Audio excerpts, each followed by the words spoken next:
Today we're looking at a phenomenon known as use it or lose it, the practice of going on a spending binge at the end of the year before funds expire and go back to the Treasury. We had a hearing on this same subject 2 years ago, and what we heard was shocking. Our witness then, Dr. Fichtner, who is back to testify today, told us that September spending nearly doubles as compared to August, which is already higher than average. Another study showed, on average, spending jumps nearly 500% in the last week of the fiscal year as compared to the preceding 51-week average. Not only that, we have seen data indicating that on the last day of the fiscal year, money actually moves from west or moves to the west as the sun sets, and they continue to spend it as 5 o'clock approaches on the west coast. That's the data, but the stories we have heard may be even more telling. We've been told of the military hovering aircrafts at the end of runways just to burn off fuel, and soldiers sent to the shooting range sometimes for an entire day just to expend ammunition.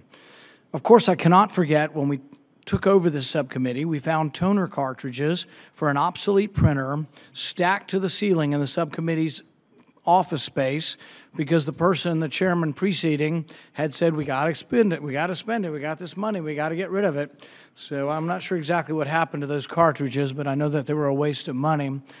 So there's no question this happens, but some argue it's solely caused by continuing resolutions and that the purchases really are not bad, just delayed.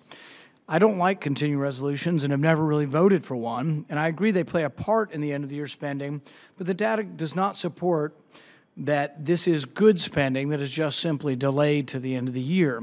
Studies have shown that the quality of contracts written at the end of the year are almost 5 times lower quality than those written during the rest of the fiscal year. We discovered that while the State Department and USAID spend roughly 25% of their budget in September, more than a third of the waste we found in these agencies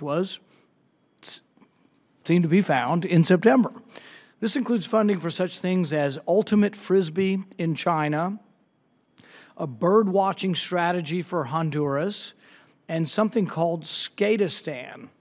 You don't want to know what that is, I don't believe. None of these can be simply chalked up to delays caused by late appropriations. These have been going on decade after decade. How do we fix this problem? I think a part of the solution could be Bonuses for Cost Cutters Act. This is a bill that I put forward that is a bipartisan bill that simply gives bonuses to federal employees that find wasteful spending that can be eliminated. In the last Congress, this bill passed out of committee with bipartisan support. The House version passed out of the Government Oversight Committee on a voice vote. It would seem like a simple, non-controversial bill that should sail through Congress and save the taxpayers money. Reining in and controlling end-of-the-year spending binges should be a bipartisan priority. Hopefully our hearing today will renew interest on both sides of the aisle to address accelerated wasteful spending at the end of the fiscal year. With that, I'd like to recognize Ranking Member Peters for his opening statement.